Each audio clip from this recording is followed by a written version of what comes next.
Hello दोस्तों, जय हिंद। मैं आप सभी को topper science classes YouTube channel पर स्वागत करता हूं। आज के वीडियो में देखेंगे जीके जीएस के वीवीआई एमसीक्यू प्रश्न जो कि SSC, MTS, railway, Bihar police, Bihar दरोगा एवं सभी भी प्रतियोगी परीक्षाओं के लिए जरूरी होने वाली है। अगर आप किसी भी प्रतियोगी परीक्षा का तैयारी करते हैं तो वह वीडियो ध्यान से देखिएगा। तो चलिए देखते हैं आज का पहला प्रश्न। पहला प्रश्न कहता है, भारत का सबसे लंबा नदी पुल कौन सा है?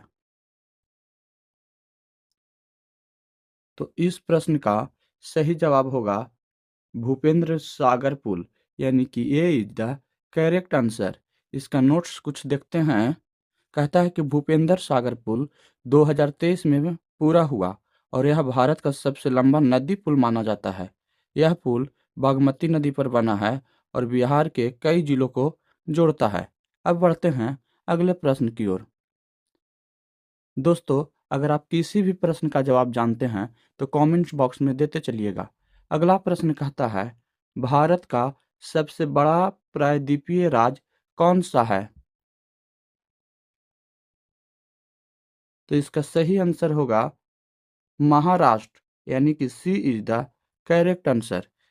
इसका नोट्स देखते हैं।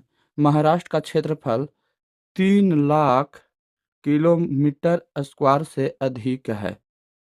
भारत का पूरा प्रायद्वीपीय भाग दक्षिण भारत में स्थित है, जिसमें महाराष्ट्र सबसे बड़ा है। अब बढ़ते हैं अगले प्रश्न की ओर। अगला प्रश्न कहता है, भारतीय संविधान में कितने अनुच्छेद हैं? तो इस प्रश्न का सही जवाब होगा 448 अनुच्छेद, यानी कि B is the correct answer. इस प्रश्न का नोट्स देखते हैं।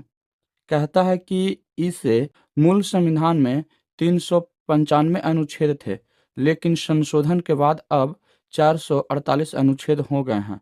भारतीय संविधान दुनिया का सबसे बड़ा लिखित संविधान है। अब बढ़ते हैं नेक्स्ट प्रश्न पर। भारत का पहला राष्ट्रीय उद्यान कौन सा था? तो इस प्रश्न का सही जवाब होगा जिम कॉर्बेट राष्ट्रीय उद्यान, यानी कि B is the correct answer. इसका नोट्स देखते हैं। इसे 1936 में हैली नेशनल पार्क के नाम से स्थापित किया गया था। यह उत्तराखंड राज्य में स्थित है और बाघ संरक्षण के लिए प्रसिद्ध है। अब बढ़ते हैं अगले प्रश्न पर। अगला प्रश्न कहता है, बिहार का सबसे बड़ा जलप्रपात कौन सा है? तो इस प्रश्न का सही जवाब होगा कर्णप्रभा जलप्रपात, यानी कि ए इज द करेक्ट आंसर। इस प्रश्न का नोट्स देखेंगे। यह बिहार क्षेत्र में स्थित प्रसिद्ध जलप्रपातों में से एक है।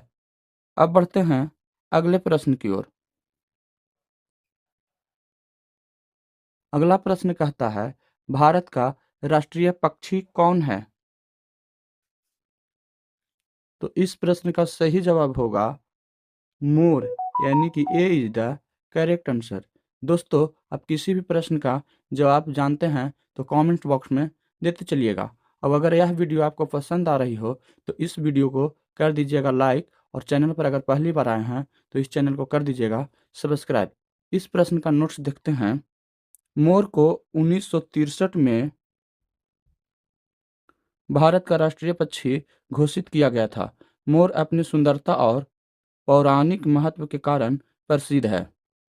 अब देखते हैं नेक्स्ट प्रश्न। नेक्स्ट प्रश्न कहता है, भारत के किस राज्य को भारत का धान का कटोरा कहा जाता है?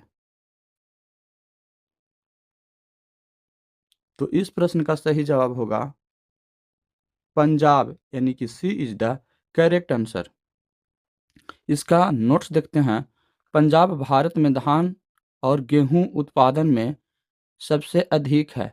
हरित क्रांति का सबसे अधिक लाभ पंजाब को मिला है, इसलिए इसे धान का कटोरा कहा जाता है। अब बढ़ते हैं अगले प्रश्न पर। अगला प्रश्न कहता है, विश्व धरोहर स्थल के रूप में सबसे पहला स्थल कौन सा भारत में शामिल हुआ?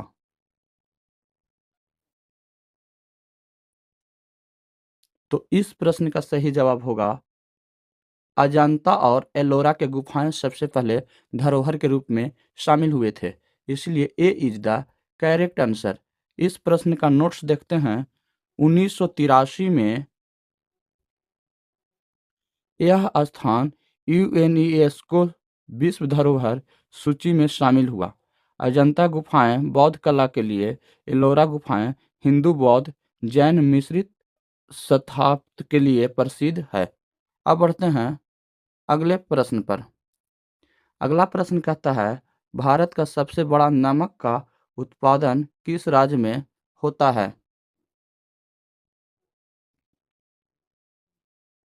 तो इस प्रश्न का सही जवाब होगा गुजरात, यानी कि B is the correct answer. इस प्रश्न का नोट्स है भारत के कुल नमक उत्पादन का लगभग 70% गुजरात में होता है। कच्छ का रण नामक उत्पादन के लिए विश्व प्रसिद्ध है। अब बढ़ते हैं नेक्स्ट प्रश्न की ओर। नेक्स्ट प्रश्न कहता है भारत का सबसे बड़ा बांध कौन सा है?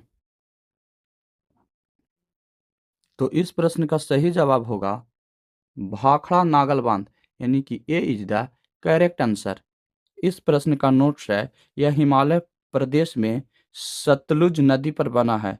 यह एशिया का सबसे गुरुत्वीय बांध में से एक है और बिजली उत्पादन में सबसे महत्वपूर्ण भूमिका निभाता है। तो दोस्तों, आज के वीडियो में यहीं तक। फिर मिलेंगे अगले वीडियो के साथ। अगर यह वीडियो आपको अच्छा लगा हो तो इस वीडियो को कर दीजिएगा लाइक, और अगर चैनल पर पहली बार आए हैं तो इस चैनल को कर दीजिएगा सब्सक्राइब। तब तक के लिए जय हिंद।